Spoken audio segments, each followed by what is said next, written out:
नमस्कार, मैं Arshita Sen Lokvani TV news पर आप सभी का स्वागत करती हूँ। आइए जानते हैं भीलवाड़ा की कुछ खास खबरें। भीलवाड़ा 4 फरवरी श्री सीताराम सत्संग भवन ट्रस्ट के लोकार्पण एवं मूर्ति अनावरण समारोह में मुख्य लोकार्पणकर्ता केंद्रीय पर्यटन एवं संस्कृति मंत्री गजेंद्र सिंह शेखावत के सानिध्य में भीलवाड़ा विधायक अशोक कोठारी, नगर निगम महापौर राकेश पाठक, श्री गोपाल राठी, SN मोदानी, बनवारी लाल मुरारका, सुशील डांगी, भीलवाड़ा जिला कलेक्टर जसमीत सिंह संधू, पुलिस अधीक्षक धर्मेंद्र यादव, ट्रस्ट अध्यक्ष रामपाल सोनी, मंत्री राजेश जैन मंचासीन थे।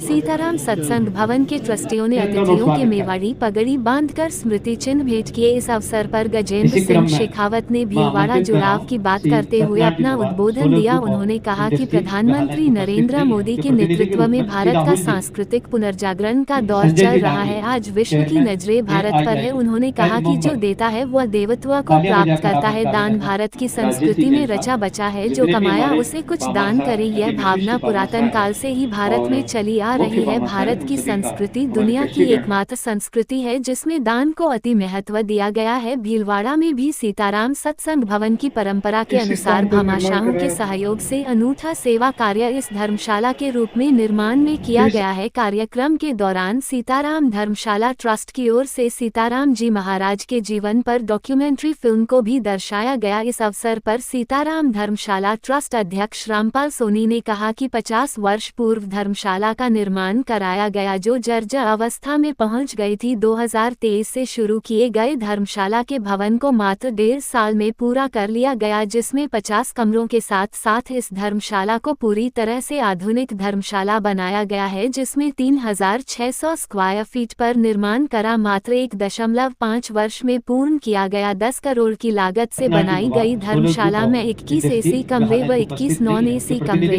डाइनिंग हॉल, खाने के लिए अत्याधुनिक किचन व्यवस्था बनाई गई है। भीलवाड़ा जिले के उपचारित रोगियों के परिजनों को ठहरने की सुविधा मिलेगी। धर्मशाला को बिना लाभ हानि के संचालित किया जाएगा। भीलवाड़ा विधायक अशोक कोठारी ने लोकार्पण समारोह में कहा कि दान व सेवा ही जीवन में श्रेष्ठ है। भामाशाह द्वारा सत्संग भवन में अपनी अहम भूमिका निभाते हुए 750 बेडेड महात्मा गांधी चिकित्सालय में आने वाले परिजनों को सुविधा प्रदान की, जो सराहनीय कदम है। लोकार्पण समारोह का संचालन पंडित अशोक व्यास ने किया। ट्रस्ट मंत्री राजेश जैन ने अंत में सभी का आभार व्यक्त किया। डॉक्टर CP गोस्वामी, पूर्व सांसद सुभाष बेहरिया, भाजपा जिला अध्यक्ष प्रशांत मेवाड़ा, आर्किटेक्चर रतन लाल दरगड, पूर्व मंत्री रामलाल जाट, प्रमुख उद्योगपति जनप्रतिनिधि। मैं अपनी बात प्रारंभ करूं उससे पहले आदरणीय RP सोनी साहब का और ट्रस्ट परिवार के सभी सम्मानित ट्रस्टियों का हृदयपूर्वक धन्यवाद करना चाहता हूं, उनका अभिनंदन करना चाहता हूं कि उन्होंने सेवा का संकल्प अपने हृदय में धारण करते हुए एक अनूठा सेवा का काम सीताराम सत्संग भवन ट्रस्ट की परंपरा के अनुरूप उन्होंने ये बीड़ा उठा करके सफलतापूर्वक किया। RP सोनी साहब अभी कह रहे थे कि 10 करोड़ की लागत के इस भवन के निर्माण के लिए भीलवाड़ा के इतर किसी भामाशाह की आवश्यकता नहीं पड़ी। भीलवाड़ा के भामाशाहों ने बना दी। मुझे लगता है कि भीलवाड़ा के भामाशाहों की जितनी कैपेसिटी है सोनी साहब, उसके हिसाब से आप लोगों ने कुछ भी नहीं किया। क्योंकि मैं भीलवाड़ा को बहुत वर्षों से जानता हूं। इमरजेंसी के समय में मेरे पिताजी की यहाँ पोस्टिंग हुआ करती थी और लगभग 5 साल तक मुझे भीलवाड़ा में रहने का सौभाग्य मिला था। और इस अस्पताल परिसर के बिल्कुल सामने सेवा सदन विद्यालय में मैं प्राइमरी स्कूल के स्टूडेंट के रूप में पढ़ता था। मैं आज भी जब कभी हिंदी या अंग्रेजी में कुछ लिखता हूं तो लोग, जहां कहीं भी मुझे अवसर मिलता है लिखता हूं, तो लोग मुझे मेरे हस्तलेख के लिए, सुलेख के लिए कहीं ना कहीं कोई ना कोई अप्रिशिएशन करता है। और मैं हर उस ऐसे अप्रिशिएशन के शब्द के साथ में इस भीलवाड़ा के सेवा सदन और इसके अध्यापकों को हृदयपूर्वक आभार ज्ञापित करता हूं।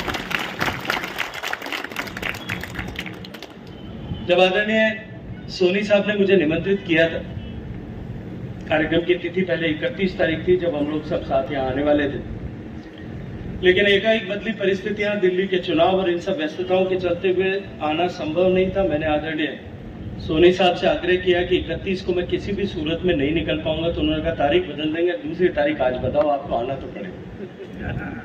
भीलवाड़ा आना वैसे भी मेरे लिए हमेशा मेरे मन के बहुत करीब रहता है, क्योंकि भीलवाड़ा आने के विचार मात्र से मेरी स्मृतियों की वीणा के तार जो है वो झंकृत होने लग जाते, बहुत सारी चीजें मुझे याद आने लग जाती। अभी भी हवाई अड्डे से मैं जब यहाँ तक आ रहा था, सोनी साहब के पुत्र मेरे साथ थे, मैं सारे रास्ते उनको एक एक जो है जो जिस तरह का डेवलपमेंट भीलवाड़ा में हुआ है और मेरी पुरानी स्मृतियां रेलवे के अंडरब्रिज से लेकर के ग्राम भारती तक, उन सब की चर्चा मैं उनके साथ में कर रहा था। इस अस्पताल के परिसर के साथ में भी बहुत पुराना नाता रहा है, क्योंकि हम जब सेवा सदन में पढ़ते थे, भीलवाड़ा कंपैरेटिवली बहुत छोटा शहर हुआ करता था और इस अस्पताल का एक गेट जो महाराणा टाकीज के सामने होता था और दूसरा सेवा सदन के सामने होता था, और जो सेवा सदन के सामने गेट था वहां एक बहुत बड़ा बरगद का पेड़ हुआ था।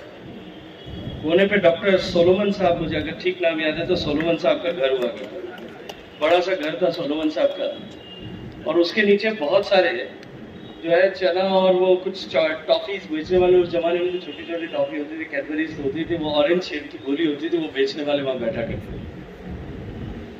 हॉस्पिटल में मुझे थोड़ा थोड़ा याद है, एक बार मैं बीमार हुआ था, अस्पताल में मुझे भर्ती कराया गया था। उसके अतिरिक्त भी स्कूल से बाहर निकल करके सेवा सदन से जिस रिक्शे में बैठ करके हम पुर रोड पर, जहाँ मेरे पिताजी का आवास हुआ करता था, सरकारी, वहां जाते थे, जब थोड़ा बहुत उसके बीच में समय होता था तो इस हॉस्पिटल में एक चौड़ा सा रैंप होता था, मुझे याद है, अब तो मुझे पता नहीं, चौड़ा रैंप, ऐसा चौड़ा रैंप सामान्यतः अस्पतालों में होता नहीं। उस रैंप पे दौड़ते दौड़ते चढ़ना और नीचे उतरना, ये भी एक काम हुआ था। तो भीलवाड़ा के साथ में मेरी बहुत सारी स्मृतियां जुड़ी हुई, और उसके बाद में पिछले लगभग 4.5 दशक की यात्रा में अनेक बार मुझे भीलवाड़ा आने का सौभाग्य मिला, साथियों मित्रों के परिवार में होने वाले उत्सव के चलते हुए या राजनीतिक सामाजिक क्षेत्र में होने वाले काम के चलते हुए अनेक बार, और हमेशा मेरे मन में ये इच्छा रहती है कि भीलवाड़ा जाने का अवसर मिले, चाहे थोड़ी भी देर के लिए मिले, तो मैं जरूर यहाँ पहुंचूं। आदरणीय रामपाल सोनी साहब का और सभी ट्रस्टियों का हृदयपूर्वक आभार ज्ञापित करता हूं कि उन्होंने मुझे इस लोकार्पण के माध्यम से एक अवसर भीलवाड़ा को के अपनी स्मृतियों को एक बार वापस ताजा करने के लिए दिया है।